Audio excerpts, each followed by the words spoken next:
Okay, ladies and gentlemen, welcome back to another episode of the Last I Heard podcast. My name is Lee Dempsey, joined once again with the Gridiron Gang in full capacity. Josh Winch, Travis Rankins. Boys, we did it. Another week down. Week 3 going into week 4. Not a lot of huge news, I would say. I was trying to think of like major injuries, trying to avoid the obvious thing that's been in the news since Sunday. I'm trying to completely avoid that. Everyone's talking about it. So I wanted to talk about something that we actually care about news-wise, and I just feel like there's not a ton right now. Like Colin Kaepernick's little letter he penned to the Jets asking for a job on their practice squad, I think is probably the biggest news. And I'm just like, I saw a meme today where it was like, it was the Step Brothers one. He's like, I don't give a fuck. Like that was like the NFL, he's asking for a job. And yeah, the dad's just saying, I don't give a shit. Like, keep doing what you're doing. We're going to keep doing what we're doing. All right. Like, he's 35 years old. He hasn't played in 7 years. It's over. It's over, man. Like, just give up. Accept Sorry. it. Yep. Did either of you guys ever see the video he made comparing the NFL to slavery? I never saw it. And Yep, this I don't know if I did see it. He basically Maybe. said it was a plantation. Yeah, like it was. Yeah, I mean they had the guys in the shackles like getting auctioned off, and he's like, "Yeah, this is a good one. That's He's the got good draft or measurements." something. And then it compared him to like the draft, and I'm like, dude, you can't make a video like this and ever think you're gonna come back to that. Yeah, right. Right. Like you're begging. Wait, you're begging for slavery or what? Like you said, this was slavery. So why do you want to come back? I was so shocked at that. I never saw it until recently when this whole Jets thing came out, and I was like, holy shit, that's ballsy to make a video like that. I forgot about that. Like, now that you said it, it does ring a bell. I don't know if I ever actually officially watched it, but yeah, that's a terrible thing. Like, that's like going to your job now, sending in something bad like that, leaving, trying to come back 7 years. Like, you're on the do not hire list. Like, we're not going to bring you back.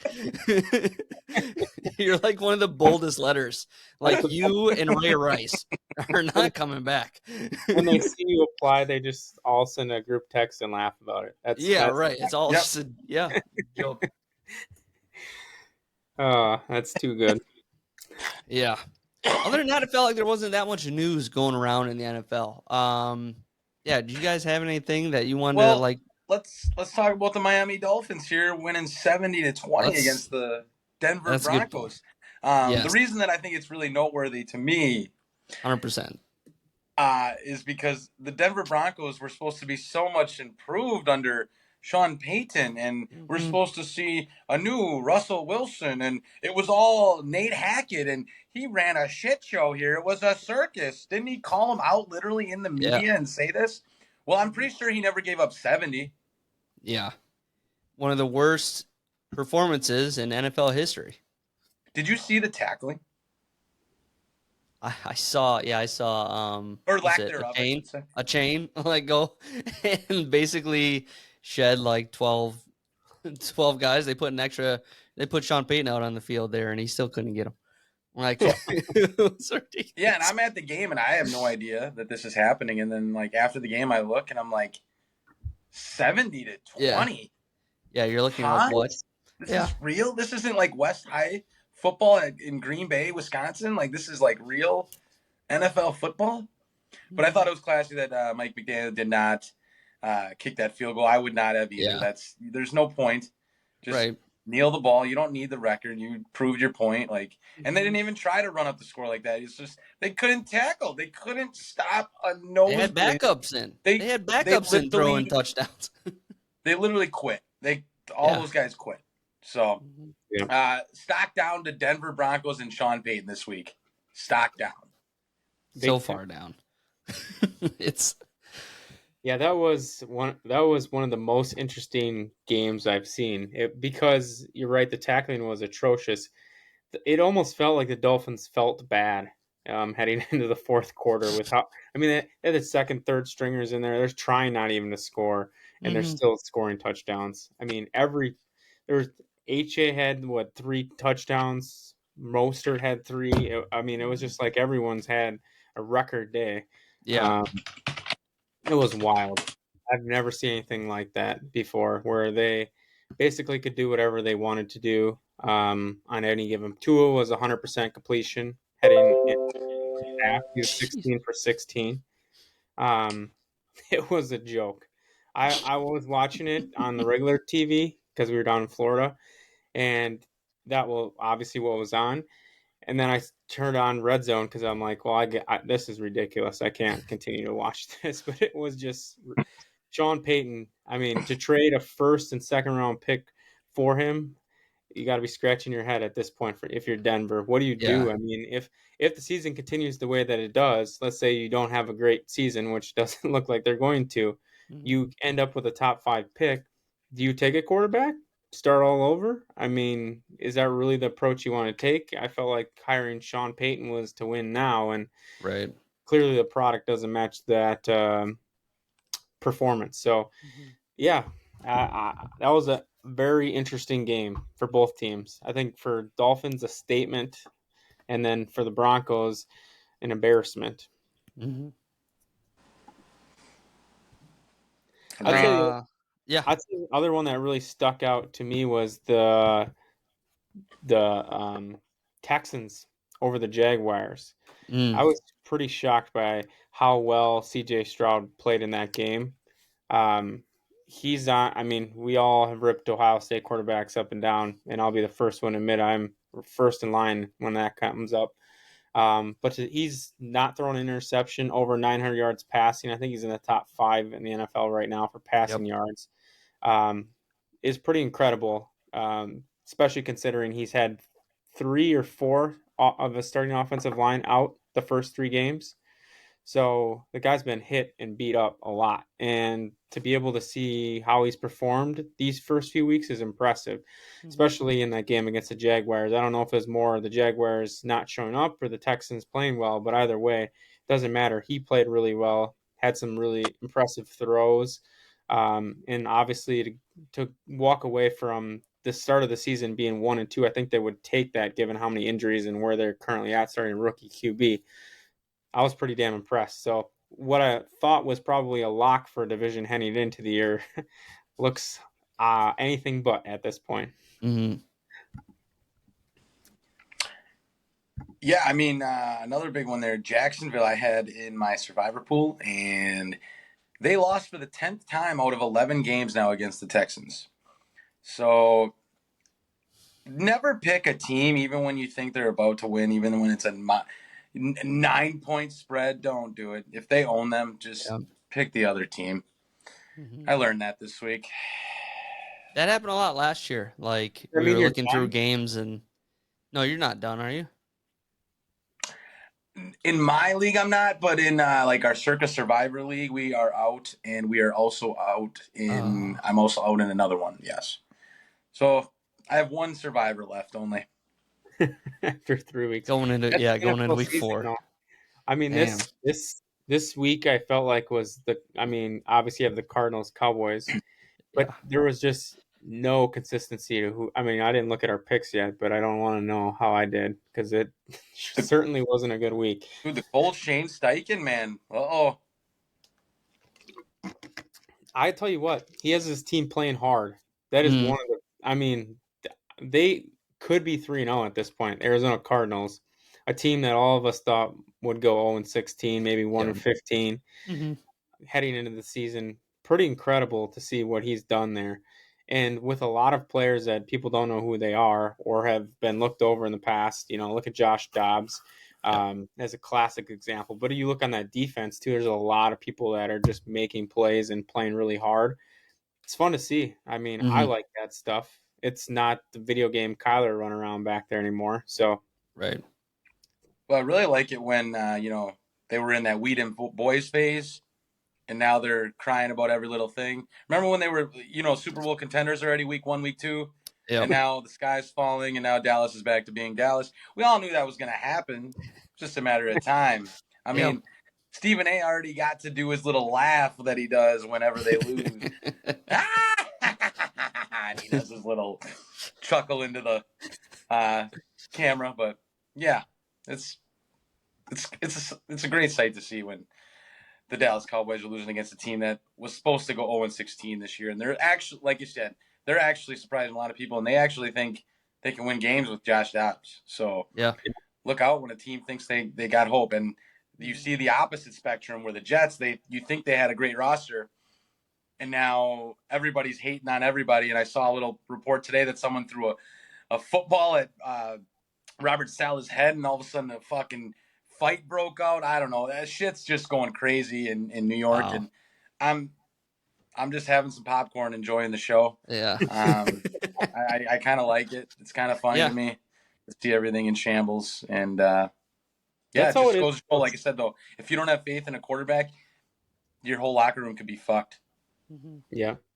That's how it is with those super teams, though. Anytime something, I mean, look at the Kevin Durant in the NBA is the best comparison. You get those, he misses the games, and Kyrie's upset, then the team falls apart, then it disassembles. It's just kind of how it always goes with that. It goes one of two ways, that or they obviously meld together and win championship. But I feel like more often than not, it's option one. Even if Aaron played this year, been tough. Who knows, right? Yeah, been able. We don't know, but we'll maybe see next year. But I'm super impressed with Arizona. Cool to see them have some success early on in the season. How about you guys? What's Vikings and Packers? What's the update after week 3? How are we feeling? Let you tackle this one first, Lee. All right, yeah, Minnesota, and this kind of goes along with the pick'ems thing too. So I last second changed my pick from the Chargers to the Vikings, so I am now 2 behind Travis.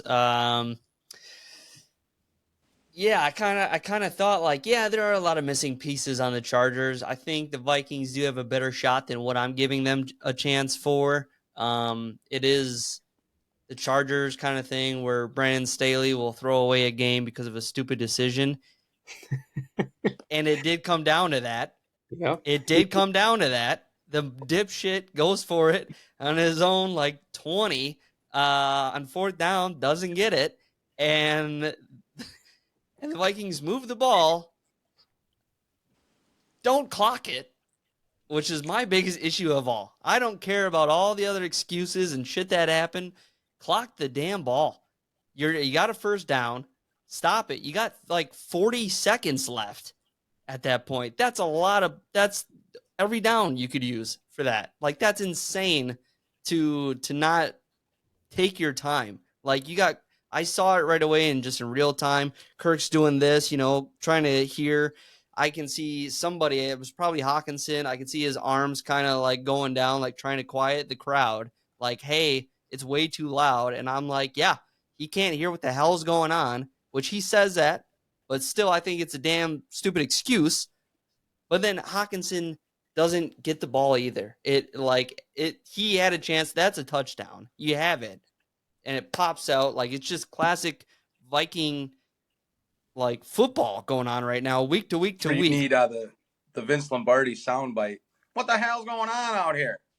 Yeah, it's just ridiculousness shit happening every single drive where you're like, how can you be this bad? And people are like, oh, the Vikings won, all those 1-score games last year. And this year it's the opposite. People forget the year before that, they lost all the 1-score games. They lost them all. So I'm like, you're right back into it. You can't do it. The defense isn't even playing that bad. Like, I feel like they're playing way better than they were last year. But now the offense is struggling because the offensive line is just letting Kirk get fucked. They still can't run the ball. Granted, there are new additions of Reisner at guard, and Cam Akers did not play.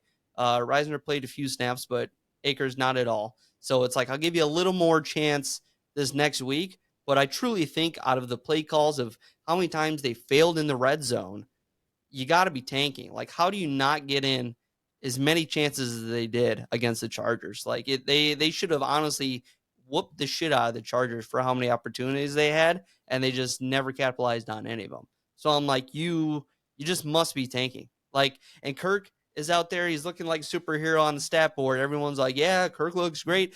He threw it 50 times. Threw the ball 50 times. Like, he's leading the league in yards. And I'm like, dude, You've thrown it 41 times and like 45 times, now 50 times, and you're 0-3. Next time 60. Sweet. Justin Jefferson's racking up the yards. He's number 1 in yardage. I'm like, yeah, we'll take that. Go be great. Your individual records, like that's what the Vikings have been about for so long. That's all they can accomplish are these individual like achievements. And it sucks. Just nothing clicks. But I tell you what, like I've been telling other Viking fans around, I'm like, dude, just embrace the tanking. Like this is for the future. Like this does not matter. I did not expect them to do shit this year. I picked them to be third or last in the division. So far, I'm fucking spot on. So it's like, just embrace it. We knew before the season started, Kirk didn't get an extension. It's not going to happen. He ain't coming back. So they're looking for the future, the next guy. People are like, well, they should trade for fucking Trey Lance. No, that's a horrible idea. They should trade for Kyler Murray. Nope, that's a horrible idea. Like, shut up. Go get somebody. I'd rather get an absolute question mark than guys that proven to suck.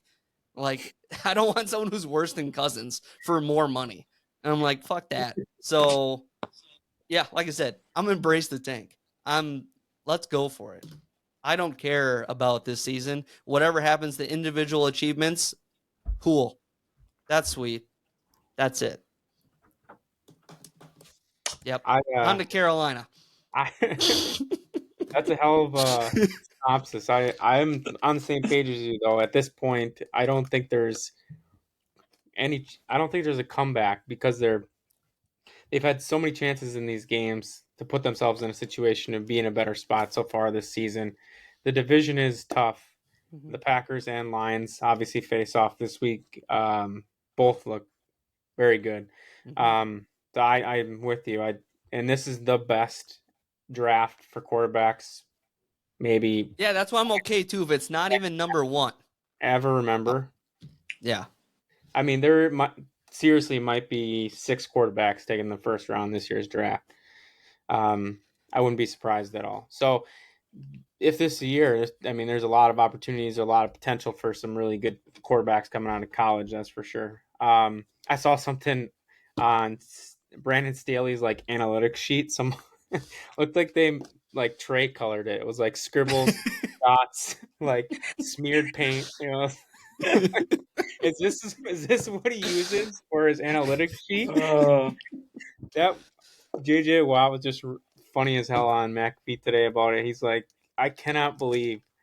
He's like, I've always wanted to go out there on defense. Like, sometimes he's like, I just on third downs, I hope they'd pick it up so I could keep playing. McAfee's like, well, that's why you're amazing. Like, most people don't think like that, but you just want to play. But he's like, I don't think I've ever seen anyone that crazy in my life to go for it on the 20-yard line that late in the game. It should have been a sealed L. That's what that should have been. And to have all that time, short yardage. But you're right. That was like last year. They could have easily had this game happen last year, but instead they won these types of games. That's the difference, and that's the NFL. I mean, but you're right. The problems I feel like are gonna only amplify by making a trade like Kyler or Trey Lance. Right. I mean, that's not gonna help you. You need an offensive line and a restart at quarterback. So yeah, I mean, there's offensive linemen to still go get. There's still free agents like them to get Dalton Reisner. I've been saying that since before the season started. I'm like, the guards suck. Go get any guard. They're literally the ones we have are ranked like last and second to last. They're terrible. I'm like, so you could get anybody and they'll be better than these guys. So go get Reisner. Played fairly decent in Denver. I'm like, go get him. Ben Jones, center. He's like Bradbury's been hurt since the like fourth snap, like just like Rodgers on week 1. He's been hurt. Actually, I think it was like the first snap. He got hurt. Hasn't played really since. So it's like, go get Ben Jones. He's out there not playing for anybody. He'd be better than Schlotman or whatever he got out there. Fucking sucks. But they're not making moves. Like Reisner, I was kind of shocked. I was like, maybe you're just doing it just for save face. Like you want the fans to, like the fans called for that one. They've been calling for Reisner for so long. Twitter was just always like, this kid's tweeting at Minnesota. He wants to be back in purple. Like he's like, I just want to be in Minnesota, blah, blah, blah. Layup of call him up. What I find fitting is that, like, literally the San Diego Chargers and the Minnesota Vikings are literally the mirror The same images of each other. I know. And it came down to literally the last drives, like you were just talking about, where, yep, Brandon Staley did Brandon Staley shit, and then Minnesota did Minnesota shit, and like it was just a complete fuckery. And yeah, it's masterfully, it's artful. Honestly, it's just how it works out like that, where you could pretty much predict that was going to happen. Yep. That's why I said I wouldn't have been surprised if it was a tie, because that's how stupid both of these teams are. They're both just pathetic. They're just terrible. Anywho, yeah, like I said, on to Carolina. Travis, give us your download of the Lambeau Field experience on Sunday. In person, live in person. So, first-hand account here. First 3 quarters were unbelievably terrible. Terrible. But no, when we got there, it was actually really cool. The people right in front of us were like, yeah, they're all Saints fans. And my buddy's like, oh boy, Saints fans, just like rizzing them a little bit. And they're like, yeah, actually our son plays for the Saints. And we're like, really? And they're like, yeah, Werner, number 20. Sure enough. Dude plays like every down too. He's out there every down, almost. And he's from Ohio State. I don't remember his first name, but number 20 on the Saints. And he made some plays. And they were really cool people, though. They didn't care about us, yelling and screaming and all that. And they were giving us shit back and forth the whole game, and high-fiving us when we would even do good. They were like, oh, yeah. Because they're actually Indianapolis Colts fans. They're from Indianapolis, I guess. Right. So, but no, that was just a little great experience. Anyways, back to the game. So what I saw from those first 3 quarters is pretty much what I expected when you're out David Bakhtiari, Elton Jenkins, Jair Alexander, Christian Watson, Aaron Jones. And we pretty much said, I thought we were just like, we're going to forfeit this game. And all of a sudden the fourth quarter happens, and the first 5 minutes are still looking like shit. You got Jordan Love.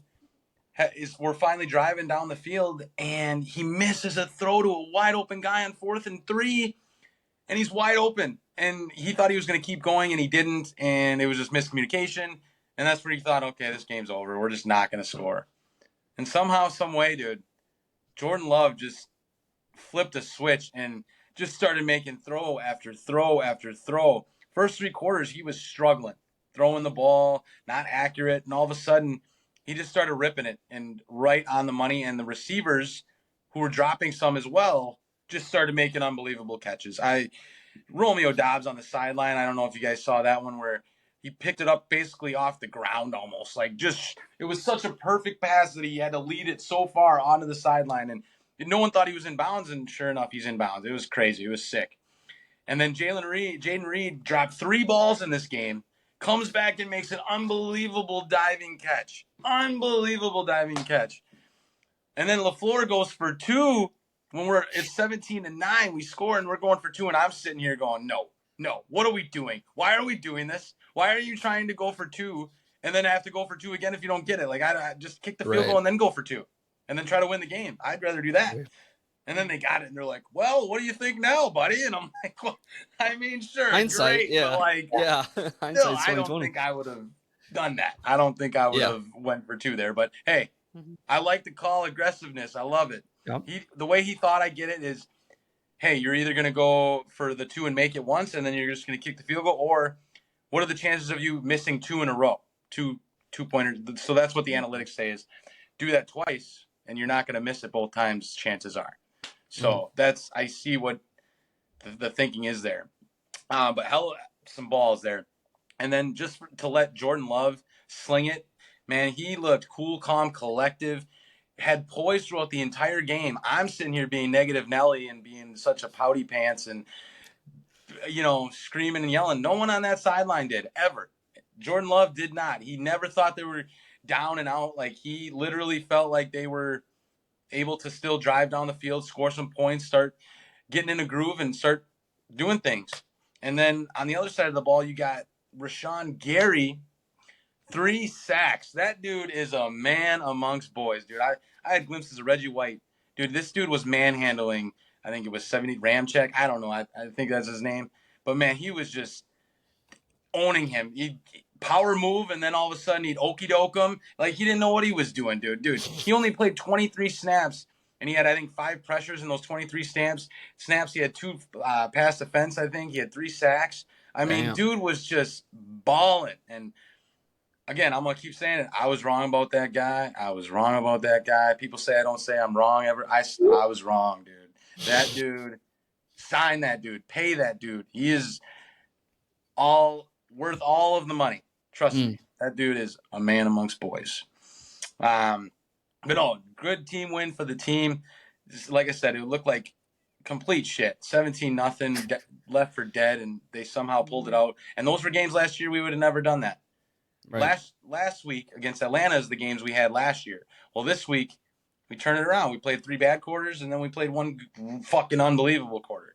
And the biggest takeaway from it all is Jordan Love's got the ability to be, I'm not saying a superstar yet, but he's already showing that he could be an above average quarterback.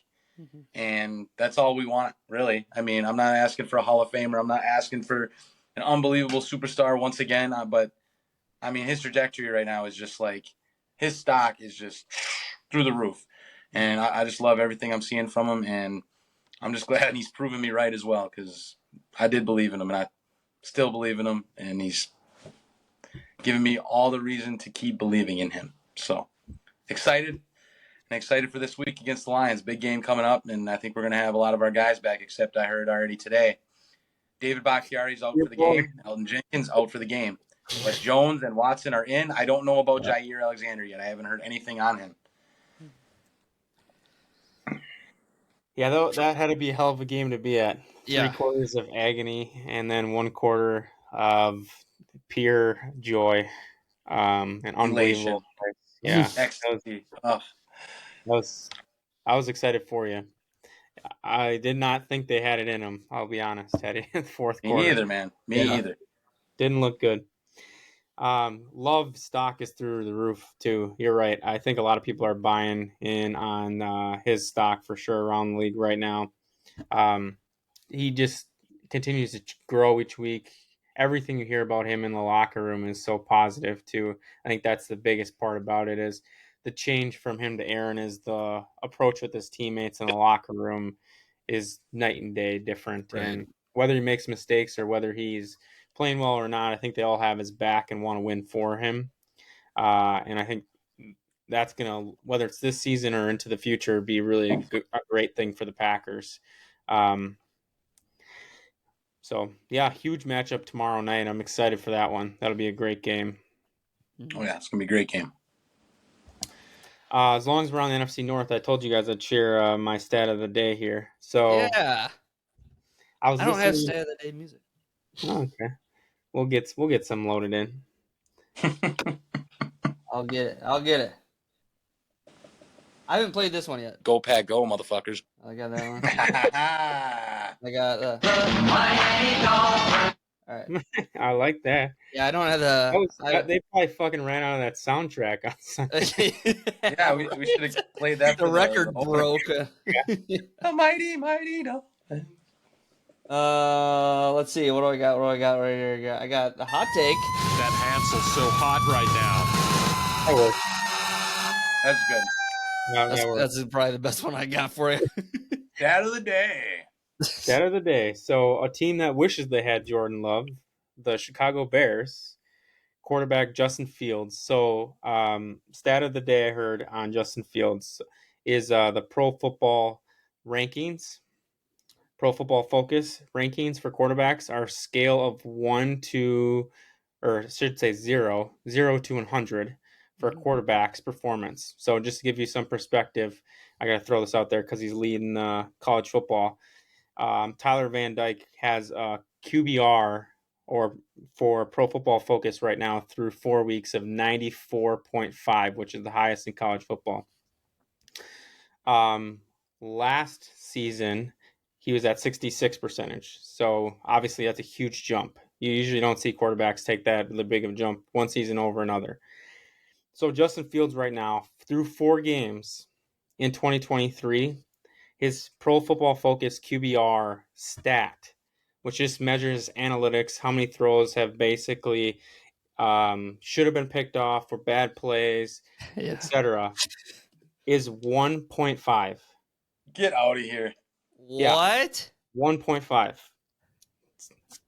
I was thinking 15 or something was crazy low. 1.5. I couldn't even believe it. I had to look it up. That it was so it's historically the worst they've ever seen. Yeah. They've never had anyone finish even below 20 on the Pro Football Focus scale. So He's like the worst of all time. I couldn't believe Oh it. my god, dude. So is there a minimum to be like considered on there? Like, do you have to have like play so many games or so many snaps or anything? I'm 'Cause, sure. like, is Keenan Yeah. Allen, like, he threw a touchdown against the Yeah. Vikings? So I'm is sure he there like a 12 at least? 158.3. I don't know how their algorithms work, but Yeah. it's all analytics. It's not any That's like terrible. subjectivity to it at all. Right. This is why Tyler Van Dyke is ranked number 1 because like Yeah. his That's why stats. I like PFF because of that. Yeah, it's all stat based. So like if you look at like top 10 quarterbacks in college football right now, you won't find his name on there. But then you go to like PFFs and he's unanimous on that list. Same thing in the NFL. Like obviously you might have someone like Josh Allen who ranks consistently on top 10 of everyone's rankings for quarterbacks. You go to PFF, he's typically not that great because he will make some throws that he shouldn't or Right. things like that. But I saw that and I was like, holy shit. Yeah. So there's your stat of the day. I got a bonus one for you too. So TJ Watt through 3 games has made history as the first player to ever have 6 sacks and a touchdown in 3 games. He's on pace for Wow. what would that be 33 sacks Holy shit. right now? Dude. Him and Miles Garrett. Miles Garrett I think has 5.5 Garrett's- or 5. Those two are just on another level. I was watching some highlights of both of them, just their get offs and they're like running around. Miles Garrett's doing like dancing on the other side of the line of scrimmage. People are following him around. It's ridiculous. So some really interesting stats. I think I'll be really curious if the Chicago Bears season continues the way that it is, what they do with Justin Fields, because they're going to be in the top 5 of the draft as well, if they don't continue to turn it around here. So then you got your quarterback of the future, apparently, that they love. At least that's what they're saying. And then you end up with another top 5 pick, which they had this past year, if you remember, before trading to Carolina. Yep. Yeah, I don't know. That stat makes you question everything. I mean, not really, because I don't think any of us on this podcast believe in him, but there sure is a lot of people in media and in Chicago that do. Right. I think if week after week, it still shocks me that anyone gave him like any clout whatsoever. Like it came out of nowhere. It's like, do you think all the money that they put in around him is really going to change him enough? It's like, no, it didn't. He does the same thing. And I was really curious how this last week was going to go because what was it, like midweek last week that Fields was like, it's not just me. It's like the play calling, like he was like pointing fingers kind of thing. And I was like, why would you say that about your team? That's not what you say. Like when it's negative, you usually don't say anything at all. You just say the right thing, or if it's actually unique, you say something unique. It's usually because it's real. It's real genuine. Rather than just the cookie cutter, like I got to do this, I got to do that, blah, blah, blah. And he's pointing fingers, and I'm like, well, you just lost probably the team, if you had anything at all, and you lost the coach, and like you just cut ties. Like no one is gonna want a piece of you at all, And the way he plays, it's like, dude, could you even be a backup? Like, I wouldn't want you as a backup quarterback on my team for just to run. Like, it's not like you're Taysom Hill. You're not like a well-rounded, like maybe you could be a running back if you tried, but you going to accept that? Probably not. Just No, ugly. he's electric when he runs, but Yeah. I mean that's completely different game. You can't play that way all the time. Mm-hmm. Yeah, he's like a so much worse version of Lamar, and it's just wild that Lamar leads the league in throws of 10 plus more accuracy wise. Really? Shit. Mm-hmm. I know who's at the bottom of that list. I think it's Joe Burrow. Yep. Joe Burrow was like 1 for 4, I think, the last game he was for like passes over 10 yards or something ridiculous. I was like, what the fuck is going on, dude? What is going on there? I want to keep counting them in, but yeah, it's got to be just only that, because it just can't be that much different from last year, you know? Their defense right? is playing well, too. Like, it's not the defense. It's clearly their offense. Yeah. Like, Jamar Chase is not getting the ball because he can't get it thrown to him, and it's just like Joe Mixon's getting stuffed up and not being relevant. Yeah. It's not impressive in Cincinnati. Yeah. Is there any other games I want to talk about? Not really. Do we want to get our power rankings? Yeah, our power rankings. New the podcast idea brought up. I like it. Who wants to go first? Their power rankings. I can go first here. All right. Start off the segment. All right. So I'm going to go from 5 to 1 here. So we're going to start at number 5 here. I got the Buffalo Bills. Oh, okay. My 5th best team in the league right now. I think week 1 obviously was really rocky and uneven, but I think they've settled it a little bit here. Last week was a really good win. We didn't really talk about it, but 37-3 last week.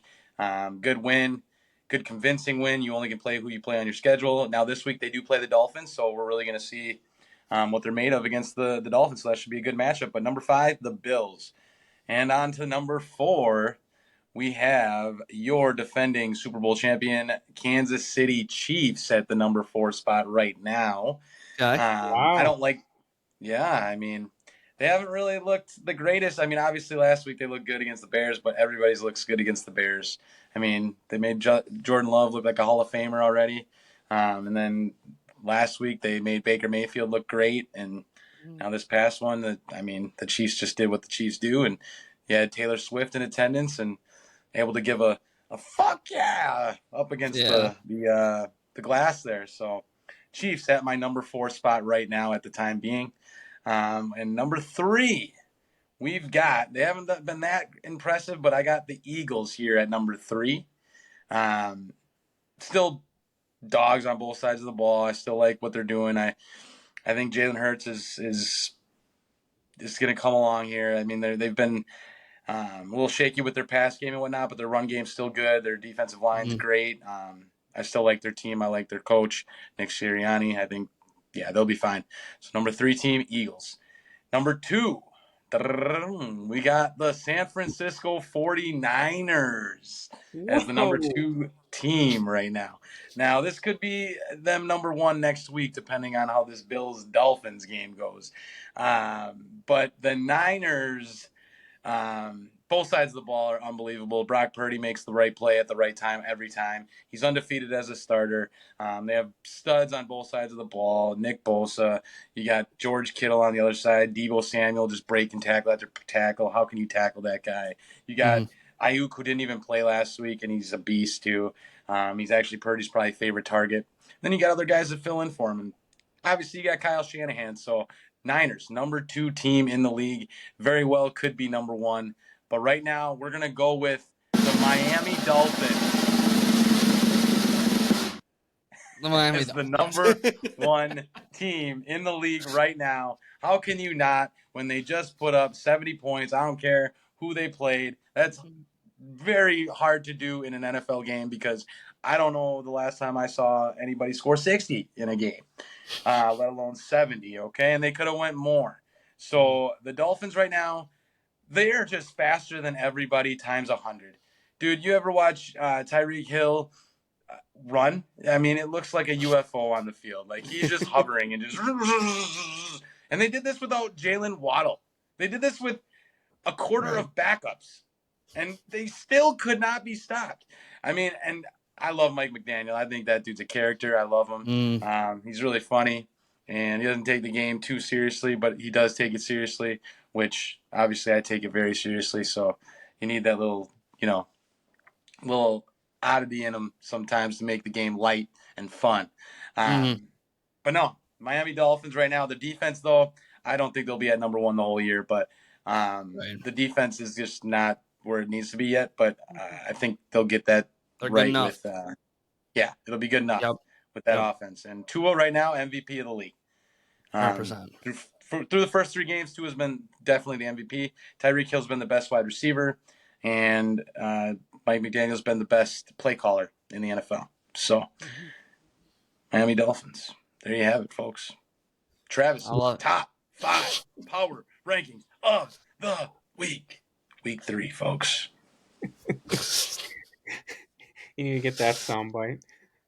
I got the same. I got the same teams, different order. That's gonna make all 3 of us for sure.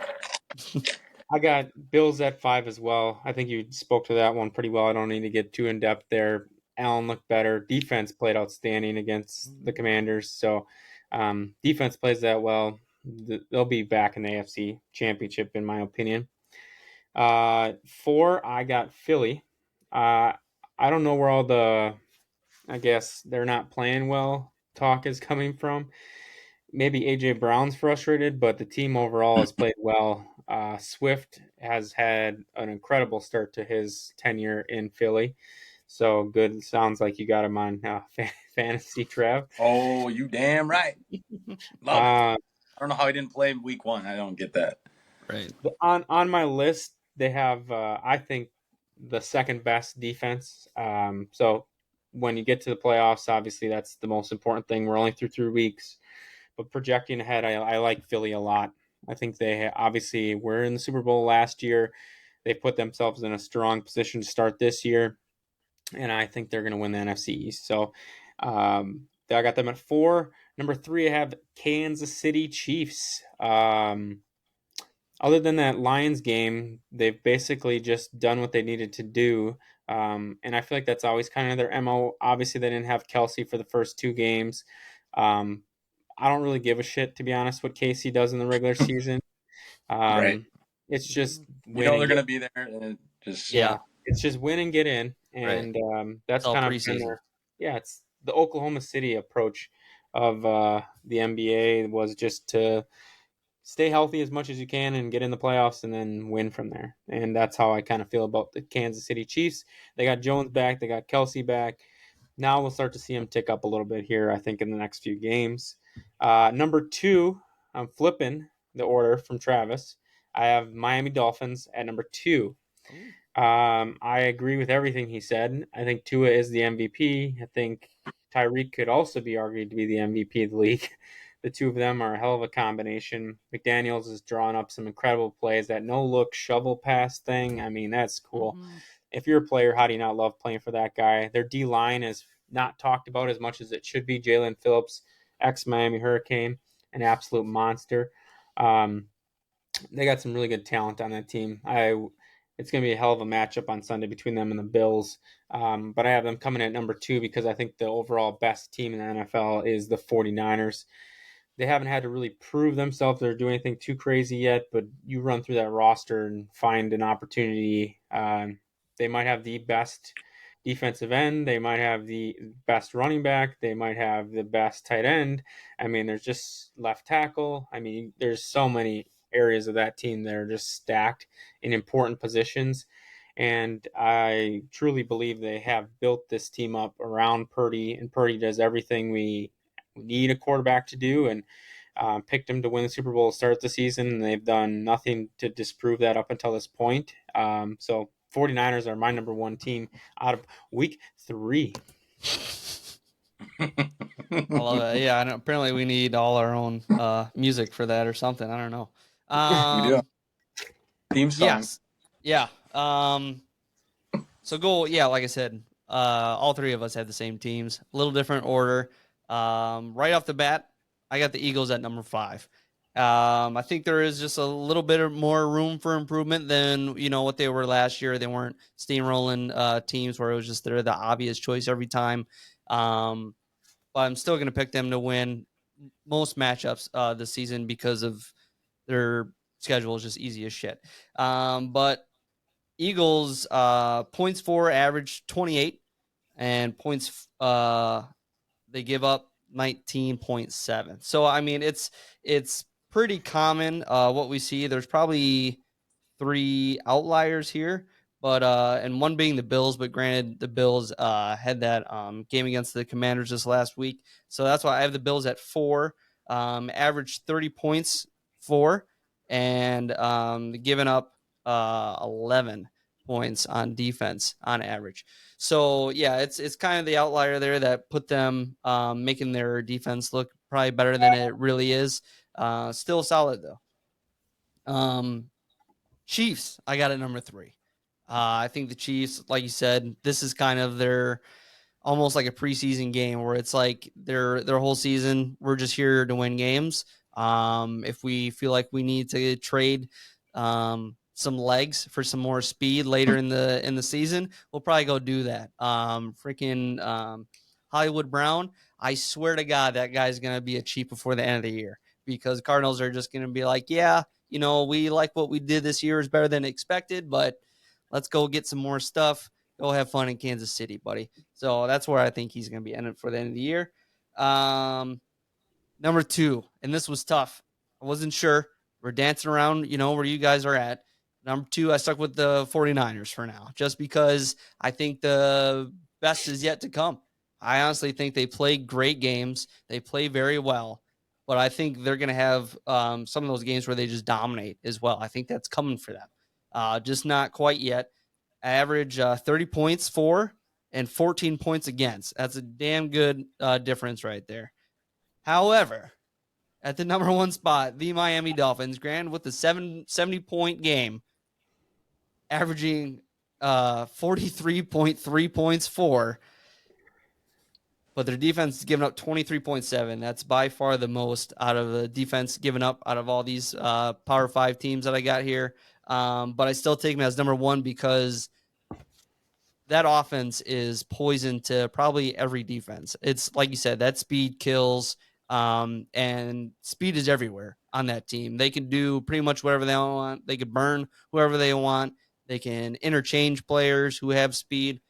So, yeah, I give them the edge over the 49ers for sure, but not saying that the 49ers aren't also tremendous. But, yeah, I think what Tua's got going on, as long as he is healthy, I think, yeah, he's got the MVP pretty much locked, man. He's just cooking and playing and doing all the right things. Well, hey, man. It's too soon to say a lot, but there's no way anybody's catching him. Right. But It's insane, the numbers that he could put up. But yeah, I saw a stat the Next Gen put out that the Dolphins have the top 5 fastest times in the league this year, and they have 9 out of the top 10 fastest. Yeah. They're ridiculous. Fastest players or fastest speeds clocked in the field here. Like 5 of them happened this last week. Like it was like, what the fuck? Yeah. No one was over top. Everyone was just like free to run. Crazy, man. They if you could put together a track team, that track team would be insane. Waddle, Mostert, Hill, and A-Chain, I think he wants his name to be now. A-Chan? A-Chain. He said no I in it or something. Yeah. It's not chain, but chain. H-A, but I don't know. Yeah. Yeah. This a Pan situation? Yeah, I think so. I don't know. It looked like chain. Like yeah, but not chain. Pronounce it without the I. I think it's chain, not chain. Like chain, like almost with a G in it, almost. Really? That's what I thought I read somewhere. Like it was supposed to be pronounced that way, but that's why I was like, what? But granted, we all called what's his name? Damn it, we called him the wrong name forever. what was his name? Quarterback, Tyrod Taylor, supposed to be Tyrod Taylor. I'll call him Tyrod anyways. he's like, y'all been calling me the wrong name for like 5 years. It's like He just gave up on it. yeah. It's like, oh, sorry, man. No one knew. That's too. Okay, so let's go into our pick'ems. Our update here, Travis at 32, correct? Defending champ still on top. Yep. With my horrible decision to switch, I'm now still in second place with 30, and Josh at 28. So Jesus. 2 points between each. I'll go first this week, boys. So you can take against me, so you can catch up or fall further behind, whichever you decide.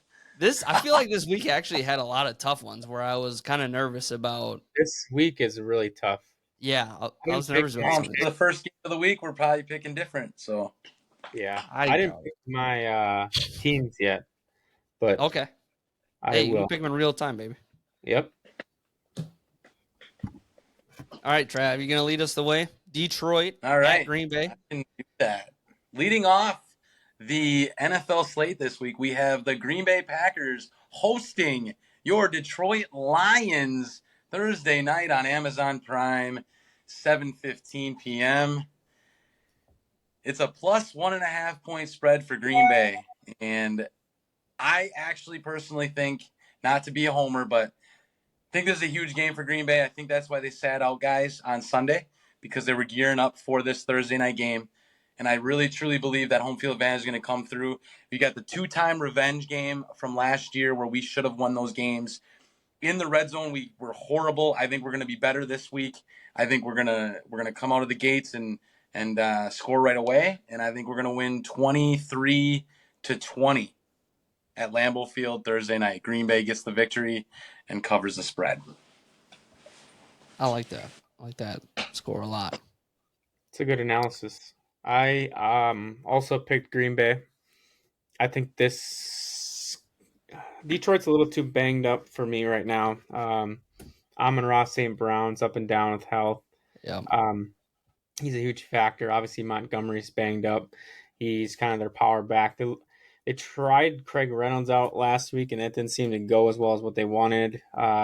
Gibbs played well, but he got most of his stats in the fourth quarter. Mm-hmm.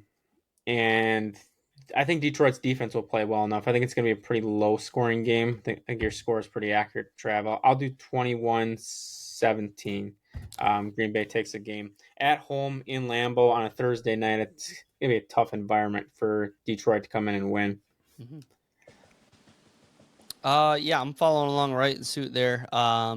Detroit, like you said, banged up. I also feel like they're just, for some reason, not 100% figured it out yet this year. It just seems like they have some issues, like on defense. I feel like there's been a couple of missed coverages that were, I don't know, obvious. And Green Bay just seems to be a little more tight-knit, like especially the comeback against New Orleans. It takes a special team to be able to make that comeback, a confidence. And I think that follows suit into this week, that short week for them. I think they're going to be riding high, but they're going to be knowing like, hey, we can't be making mistakes early. We got to make this entire game happen. We got to go play-by-play, drive-by-drive in order to win.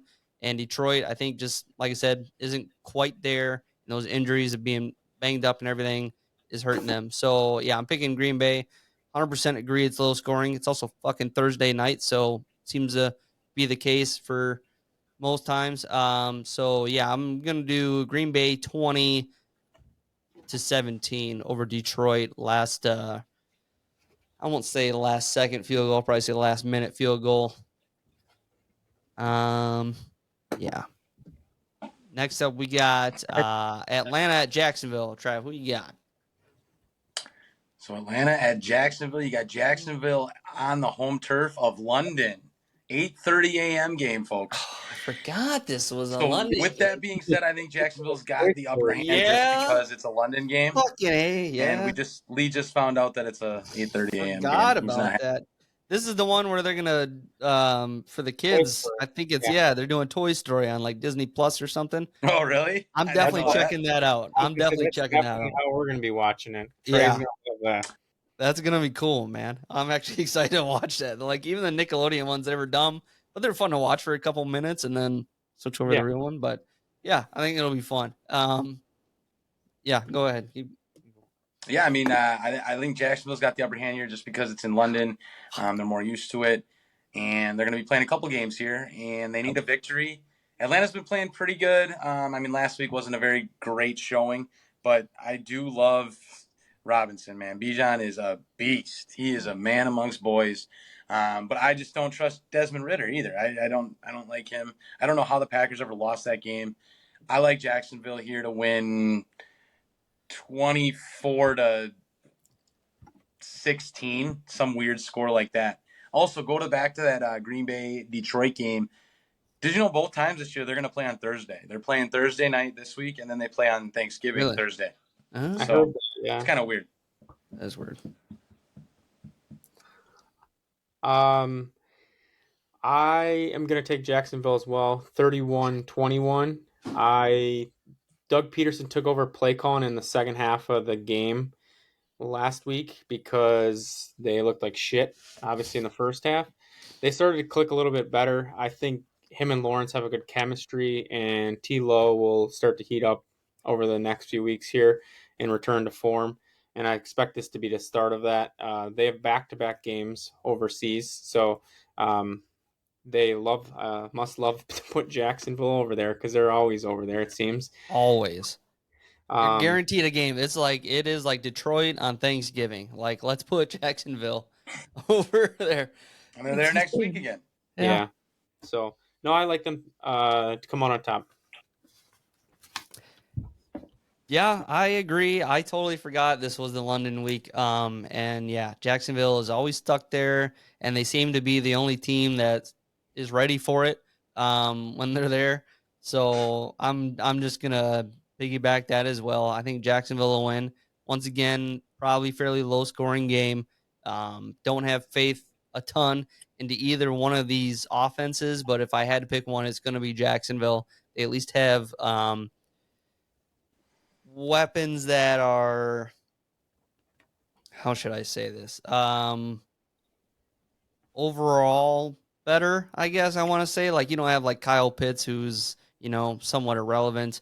And you got more depth at wide receiver. It just seems like Jacksonville's offense, at least on paper, seems to be better. It's not all going to be the Bijan show kind of thing. So yeah, that's what I got for that. All right. Moving on to Buffalo versus Miami. This game is in Buffalo. 12 o'clock game. Really surprised at that. This is actually the best game of the NFL slate this weekend. If you're not including Green Bay and Detroit on Thursday night, in my opinion. But yeah, this is definitely the best game of the week, and it's going to be fun to watch. Obviously, we have both of these teams in our top 5, so going to be a battle. I think Miami has played Buffalo really well the last few years, and I really like Miami going into this game. And I know, scoring 70 points and maybe having a letdown could happen here. But I just think Miami's so fast and they're playing so well, and I just think Mike McDaniel's not going to let that happen. And I think they're going to be able to do some things against Buffalo's defense, even though they're playing really well. But I think it's going to be a really good game.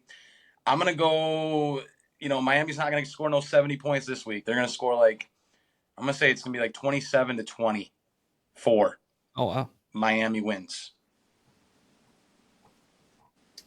Very similar thought process. I was worried about the letdown, but then I started to think about it. I love their offense, and I think it could travel anywhere with the schemes, the creativity that McDaniel's put together there. Ultimately, this is the hardest game of the week for me to pick, but I'm going to stick with my gut and go with the Dolphins to win on the road. 35-31. Yeah, I agree with that as well. Unfortunately, I really want to pick different games, but I'm not going to pick them to be different just to be different. I'm going to just stick to what I believe are the true winners each week, week in and week out. So yeah, I'm sticking with Miami here. Their offense is just too good. I am going to say that Miami is going to score in the 30s, while I think Buffalo is going to be a little lackluster as much. I don't think they're going to score nearly as high. I think there's going to be a decent spread here. I'm going to go Miami is going to be 35 over Buffalo's 24. Okay. Win by 11. Okay. You got a big blowout there. Okay. All right. Moving on to the second best game of the week. You got the worst of the worst. Chicago Bears versus the Denver Broncos in the Windy City, folks. I'm not even going to spend any time on this. I'm just going to pick. I got Denver by 3, 20-17. And that's my analysis. I was going to pick a different one this week. Right? I thought I was going to. Just because you picked Denver, I don't give a shit. I'm going to pick Chicago. I don't trust them at all. I don't trust either team. But I don't trust anybody, yeah. I'll just take Chicago 21-17. Yeah, try and make up a game there, I guess. Yeah, I'm like the score is the toughest part about this. I do agree that I think Denver is going to win this game, but the score is like it. Can they score?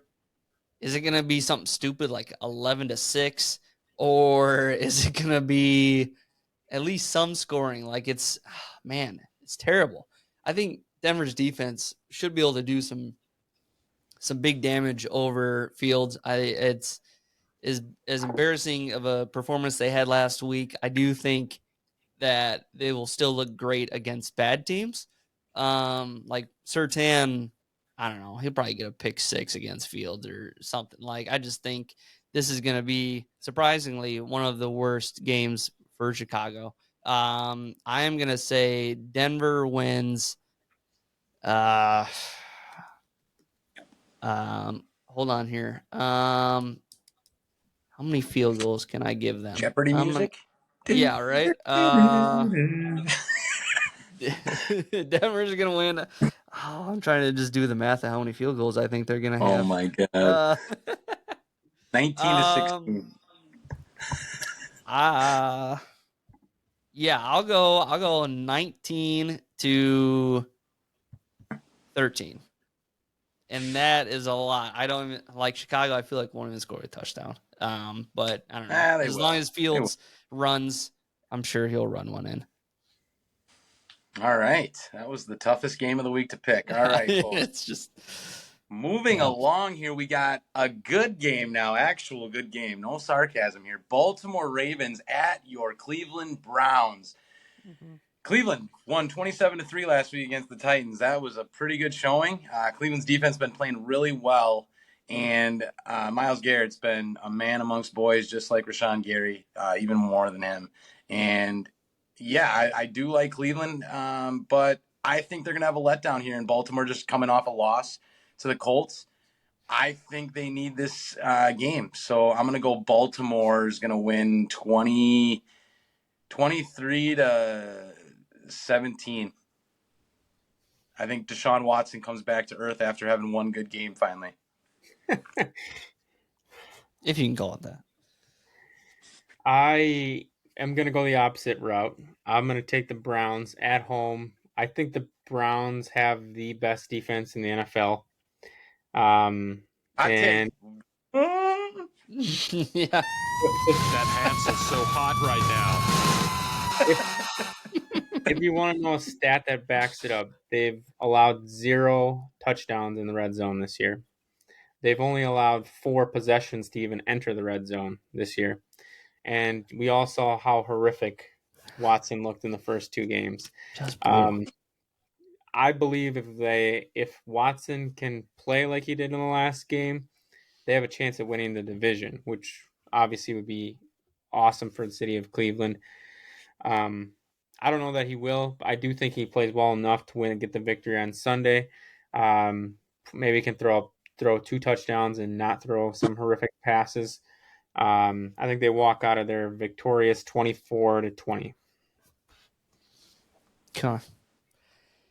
Trav, I was really hoping you were going to pick Cleveland because, I got Baltimore written down here. Deshaun Watson to me is just playing awful. Like he played better than usual last week, but he still threw a pass backwards 15 yards. I Like forgot about that. I missed that. Matt Stafford shit he's doing like on a weekly basis now, where it's just like the most bonehead move that you could do, he's doing at least once a game. And it's just kind of like, what the hell is going on? Granted, it's limited to one horrible thing a game, it seems like, at least. But so I'm giving him a little more credit. The defense, like you said, Winch, is playing phenomenal.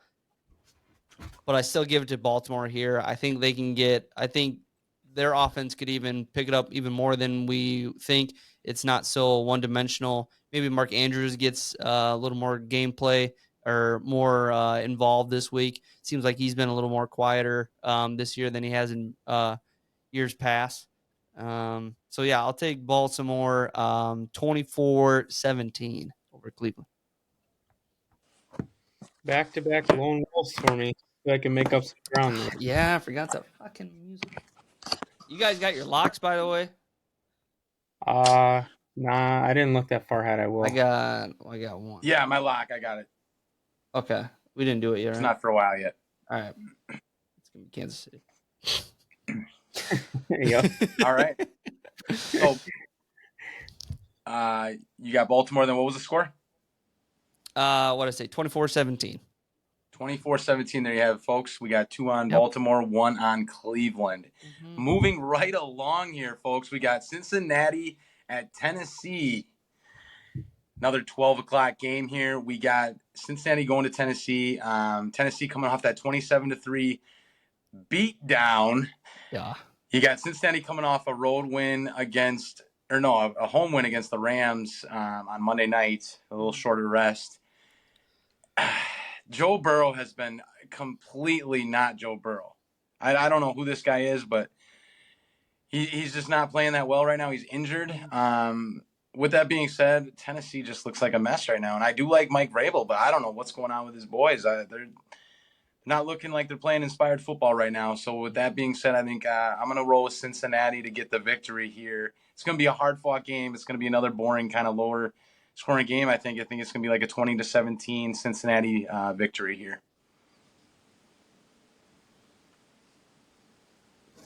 All right, Winch. Sorry, I was trying to update my picks as you're doing that. Moment of silence. I am going to go with the Bengals to win on the road.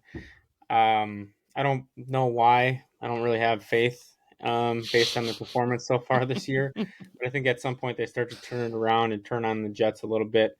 Certainly don't believe in Tannehill and what he's done so far this year. He's looked horrible. Terrible. And their offensive line is not as strong as it has been in the past. For Derrick Henry to really get going. So all those things may make me believe the Bengals defense has played really well this year. If they can just put together a few drives, I think they walk out of Nissan Stadium victorious. I'm going to take them 20-17. Okay. I like that. I think that score makes a lot of sense. Especially, like you said, Tennessee is definitely not there. I know they lost quite a few guys in the offseason, but what they've brought in to replace that has not helped either. And Derrick Henry wasn't anything last week. Surprisingly, it is. I don't know if it's the beginning of the end for Derrick Henry or what, but it just seems like he's not himself. So yeah, I'm gonna ride with the Bengals here. Get on that bus. I think this is where they start to reemerge. Prove they're the team that everyone believed that they were going to be. Taking Cincinnati over Tennessee. Going to take 20-16. All right, so we're pretty much in agreement on score and everything there, folks. Yeah, that's going to be one to not turn on. I don't think that's worth it. Probably not. Yeah, but we got the red zone. We'll be red zone, baby. Yep, we'll see you live looking at this game twice on Sunday. We'll be tuning in to Scott Hansen. Yeah. Moving right along, we got the Los Angeles Rams traveling over to the Indianapolis Colts here. Obviously, the Rams just had a Monday night game as well. Just played Cincinnati. Played them tough, but in the end, they did lose the game. But the Rams have been showing me some. They're just showing me a little something. They got that rookie wide receiver, and Matthew Stafford seems to love him. Booking the cool. I love that guy. I do like the Rams here to come into Indianapolis and get a victory. I think they've been playing pretty good ball. So I'm going to go with the Rams here, 24-20. You can just hit repeat for me on that. God. All right. Damn it, Travis. Pick a different team. I had the exact same score down, so I'm gonna give a little more credit. I'm gonna give a little more credit. Sorry, wait, what score did you give? 24-20. 24-20. 24-20. I'm gonna give a little more credit. I'm gonna go 28-24. I'm gonna pick the Rams. Indy, I think, is one of those teams where I don't have high expectations, but they're playing better than those expectations that I have. So it's fun to watch that. But also the Rams are doing that. So I think just experience-wise, Two teams that we didn't, have expectations for, and both are colliding now. Yep, and I think this is going to be – I might be, speaking out of turn here. But, I think it could be an entertaining game. I think this could be one that we see on Red Zone pop up a couple times. Yeah, is Richardson back? That's what I was trying to look up. I'm not sure if he fully is. Play. Yeah, I think so. He did play really well in the last game. Yeah, I think he will play. But he hasn't finished a game he started yet. Richardson. Not great. Oh. So. All right. Moving right along here, folks. We got the next game. Tampa Bay at New Orleans Saints. Not a great game to be watching, I don't think, folks. I don't think Derek Carr is going to be playing. It's going to be Jameis Winston. But with that being said, he's playing Tampa Bay. He wants to get some revenge. I look at Chris Olave to have a good game here. I look at Alvin Kamara. He's coming back. Yeah, that's true. I think on that turf, they're going to be a little faster.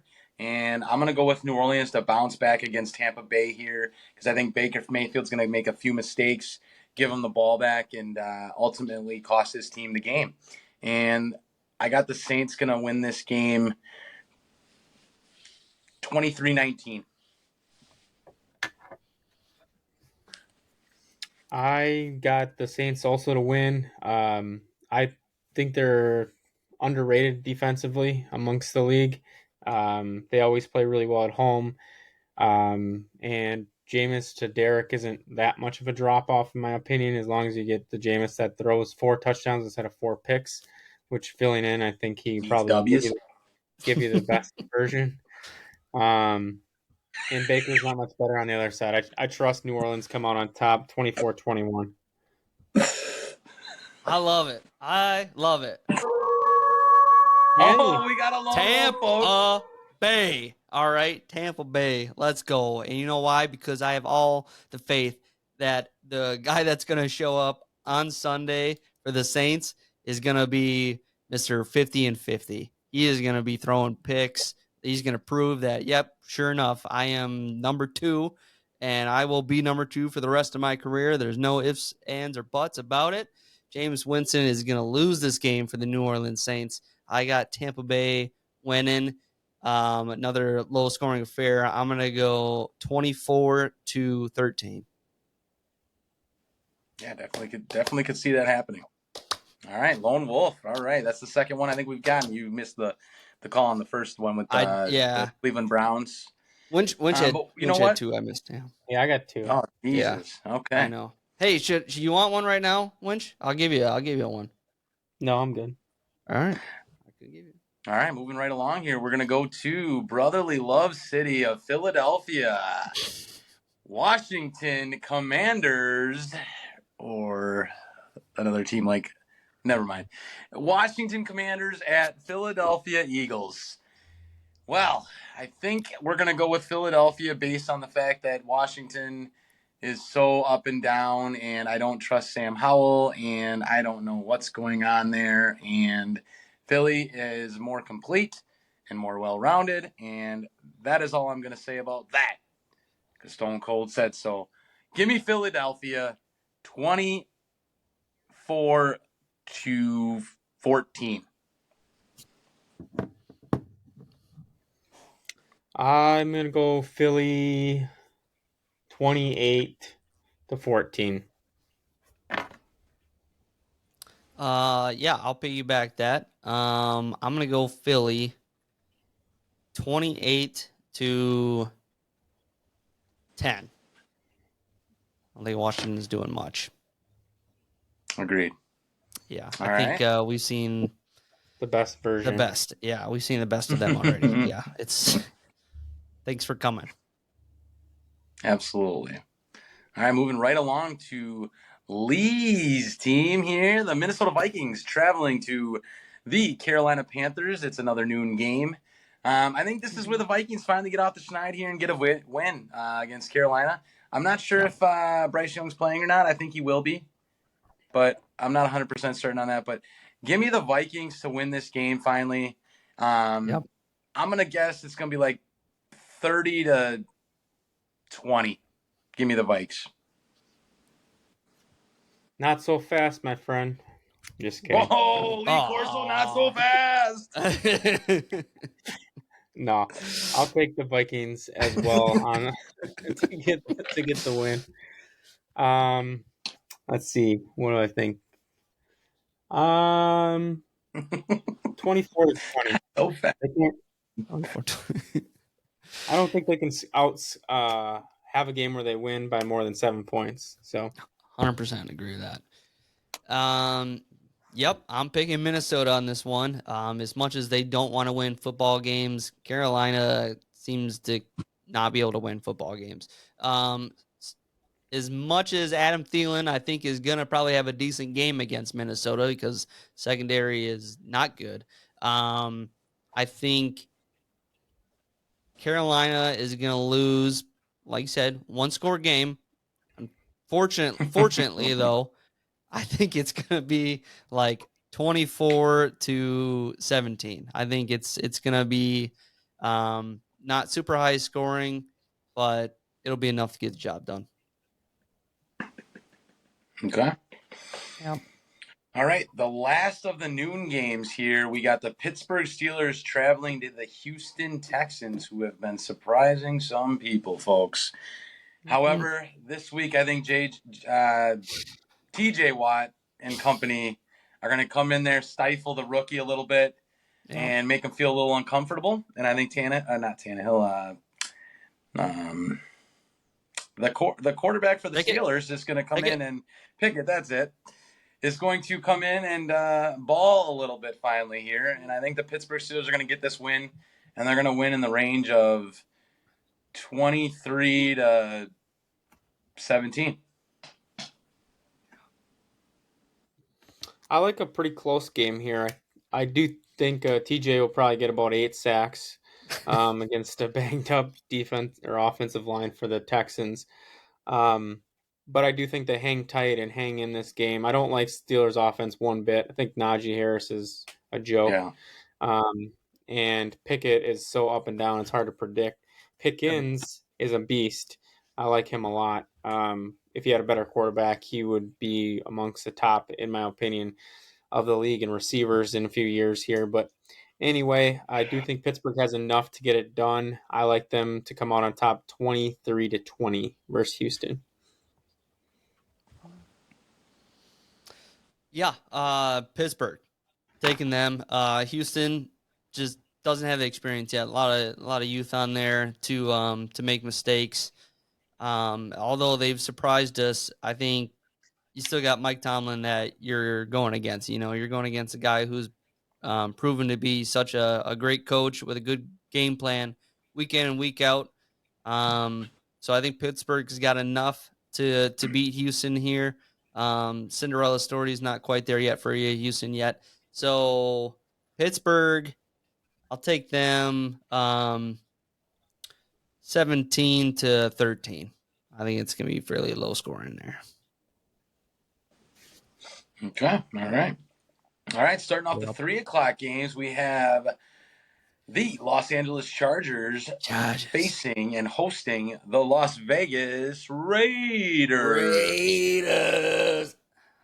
So I think this game is going to be a nice close game again because it's the Chargers. It's like we're talking about the Vikings here.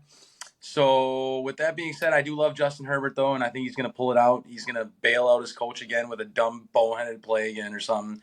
But give me the Chargers 30-24 to get the victory at home. 30-24. I like that. Yeah, losing Mike Williams sucks for the Chargers, but they have plenty of depth at receiver. They got a lot of weapons. Eckler hasn't been as involved as I expected this year so far, but Kelly has played show. well. Yeah. Yep. And defensively, they are not very good so far, so maybe they can turn that around in this game versus a Vegas offense that I don't think has anything besides Devontae Adams. I expect it to be more of a shootout style game, 31-28. I take the Chargers to take the victory. I love that. I love that score. I love the pick, 100%. Yeah, I'm just going to piggyback that score because I think that's going to be spot on.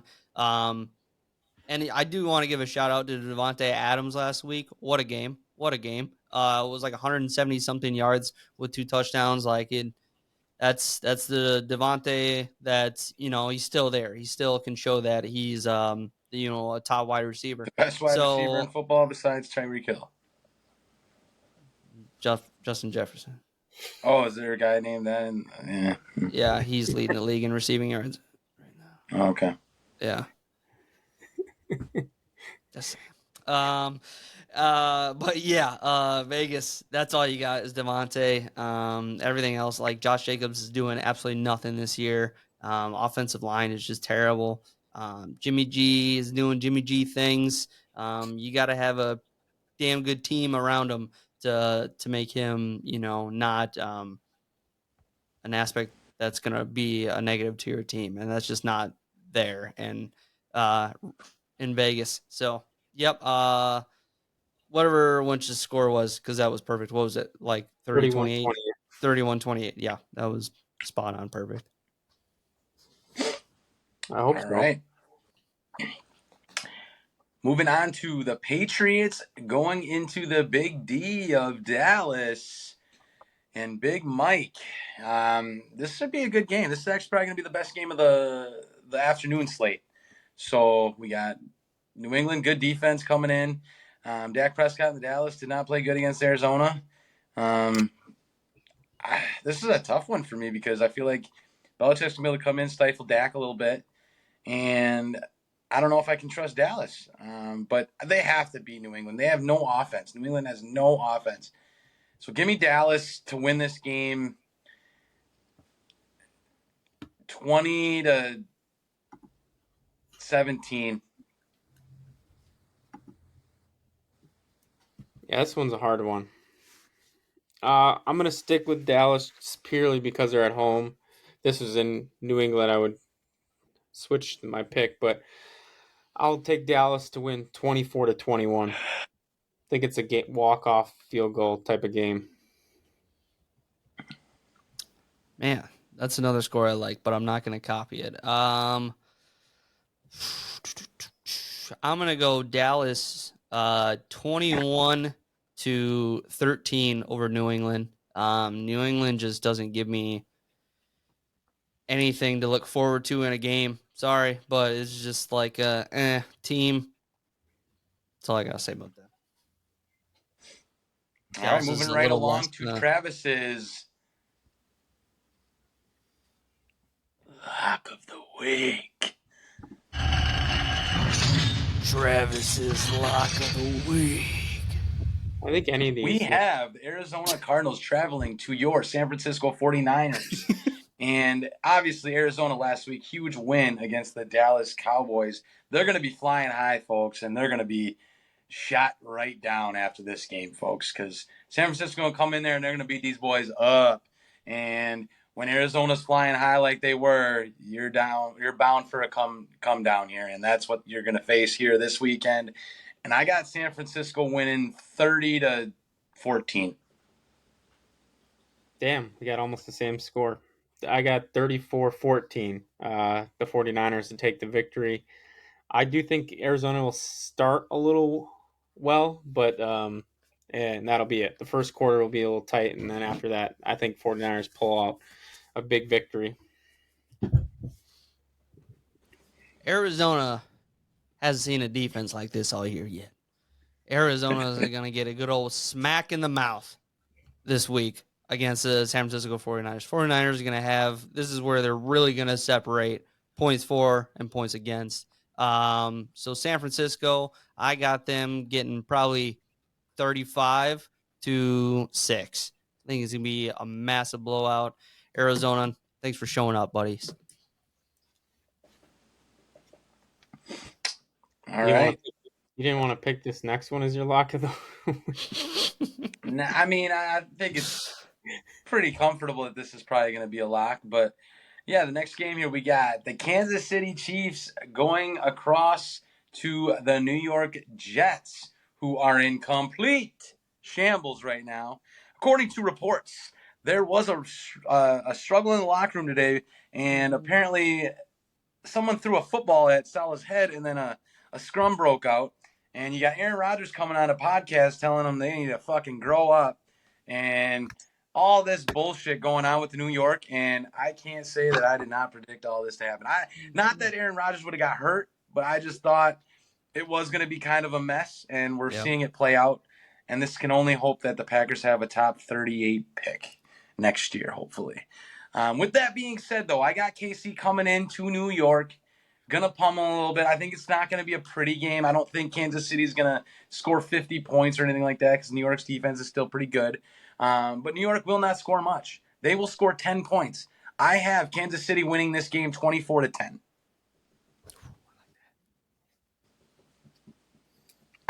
Okay. I got a little bit higher score, but this is my lock of the week, obviously. This is a pretty easy one. Josh's lock of the week. This is going to turn into last season where all these Sunday and Thursday night games end up being shit at some point. Yep. I feel like it's probably going to start to happen here. But no, Kansas City is just way too powerful. They get everyone back. I mentioned earlier, Kelsey's back. Jones is back. This is a kind of a could be a fun game for them.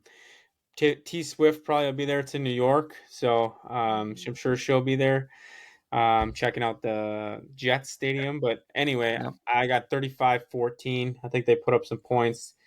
Jets get a special teams touchdown is my prediction to get that other touchdown. I like that.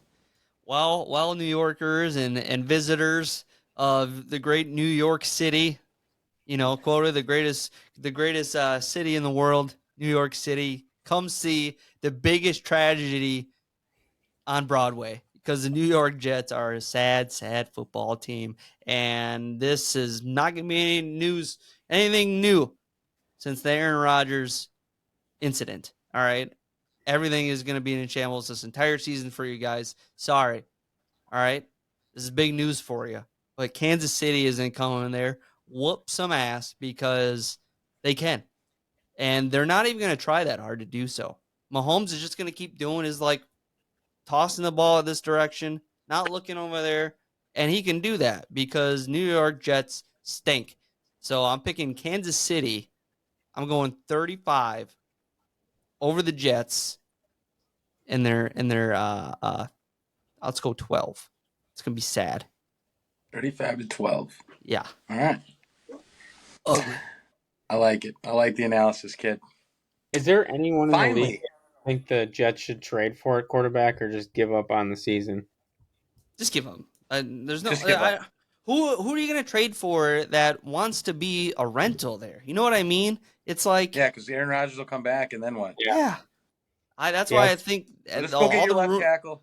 Yeah. All those rumors of Cousins being traded there, I'm like, why? No. Why would he want to? That sucks for both sides. Every Yeah. side, even the Vikings, the Kirk, and the Jets. I think it sucks. Stinks. Yep. Anywho. All right, moving on to the Monday night game. We have Seattle going across the country, going to your New York Giants. The New York Football Giants, that is. That's right. This isn't probably going to be a great game to watch.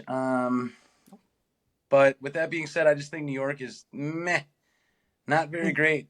So I'm going to go. Who did New York play last week?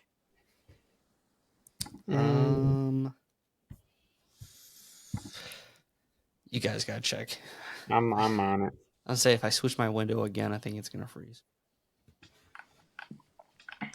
I don't even remember this game. Sam Giants on Thursday night. Oh yeah, that's why it was so long ago. Okay, Daniel Jones. I got you. They got whooped. Yeah, we're gonna go Seattle here. Oh, yeah. We're gonna go Seattle 27-20. Okay. So we got a Sunday and a Monday night football game played on the same field. Yep. And they're both going to lose. Because Seattle's going to come in to the Meadowlands and win 23-17. I don't trust the Giants one bit. No.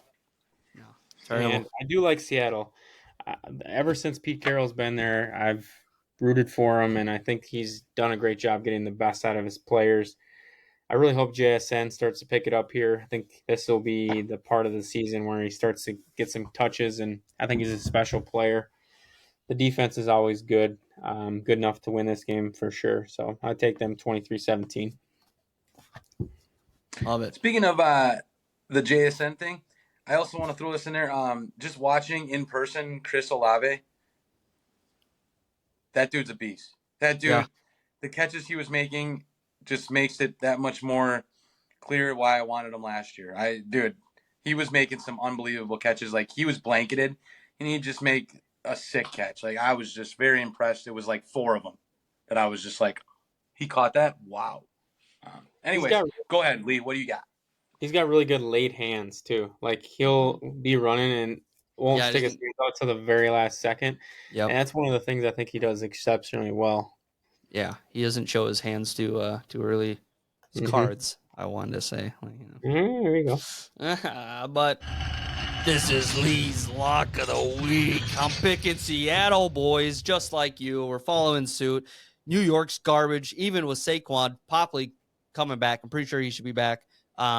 He's not questionable, I should say, at the moment. So I'd say that he has a decent game, but Daniel Jones, still Daniel Jones. Seattle is still a decent football team. So, yeah, I'm sticking with Seattle there, 24-16. Fuck New York. And there you have it, boys. The rundown for your Week 4 picks. And again, Travis is leading the way by 2 games over Lee and 4 games over Josh. But again, it's only been 3 weeks. Lots to happen yet, folks. Also, want to give an update on the Circa Millions with me and my buddies. This past week, we had a 4-1 week, and we moved from 179th place out of over 6,000 entries to 49th place. Woo! Our record stands at 11-3-1 right now. Like I said, tied for 49th place. And the top 100 will get paid. And if it ended today and we finished 49th, we would get $12,500. Woo! If you win the damn thing, it's over $9 million. Holy shit. And again, there's 106 pages of entries, right? Mm-hmm. We are on the first page. I can only brag about this probably for 1 week, so we're going to do it. And this has been great. So it's been awesome to be up here. It was a hell of a ride. And you know what? I'm sure we're going to be fading fast, but hey, proud of our boys that we're all picking great picks. Energy's high. That's what you got to live off. All right. Absolutely. Take it and ride with it. I love it. Yeah. I'm not sure if we really had anything else. I got some news, or not news, some notes, some action items I'm going to take care of. I'm going to create some more music, I think, this week for our segments here. So I'm excited to get that going. It's going to be interesting. So yeah, stay tuned, everyone. I do have other breaking news. Yeah. Is it breaking news or is it just news? It's breaking news as of about 6 hours ago. This is not I got football related, but this is Wisconsin related.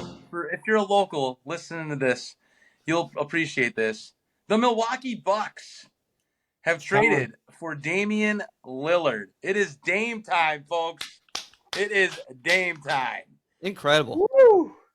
The Bucks were already top favorites to probably try to go for the championship, but I think this puts them over the top.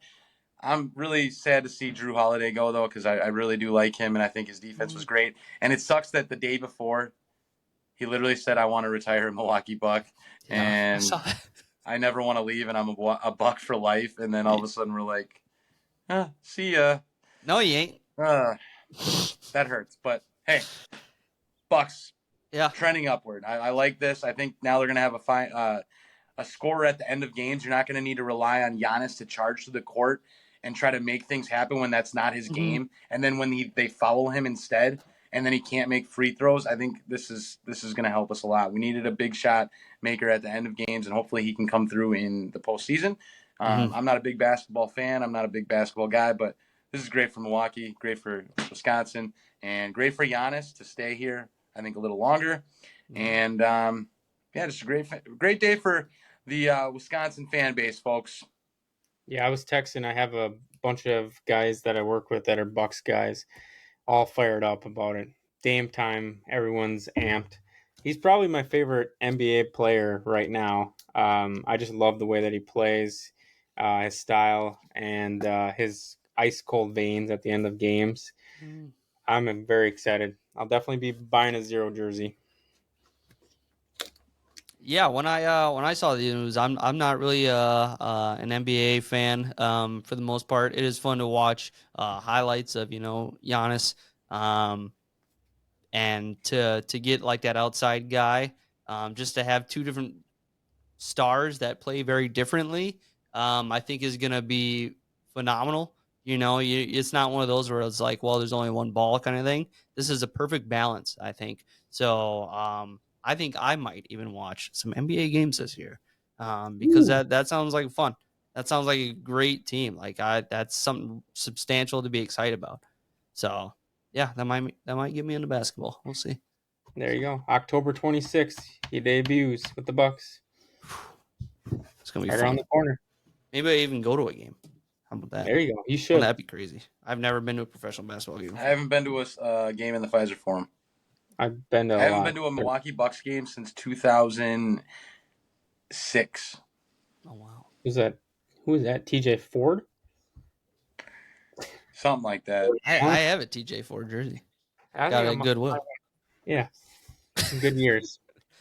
Yeah, I couldn't have told you when he played. No idea. I got a Goodwill, and I was like, "That's Milwaukee." I can wear that. I can wear that at jersey parties. It was to watch LeBron James play more than anything. I didn't really care about the Bucks, so yeah. Here you go. And freaking LeBron was in Rochester again like 2 weeks ago. I was really hoping I was just gonna like run into him. Of course, I mean chances are very small of that, but I was downtown, and I'm like, he could be around here anywhere. Just looking around. He's probably hiding the opposite way. Dude, it was, yeah. I saw him show up to like the high school around, and he in their like auditorium, and he gave like a big like thank you because he was there all week. He was in their gym and stuff. So yeah, I thought that was pretty cool. Yeah. I mean, granted, he was there under bad circumstances, but yeah. Let's wrap it up, boys. Thanks again for joining for fabulous wrap up of week 3, preview into week 4. Remember to like, follow, subscribe, rate and review, share more than anything. Please, please, please. Get swag off Amazon store that we have. And that's the last I heard.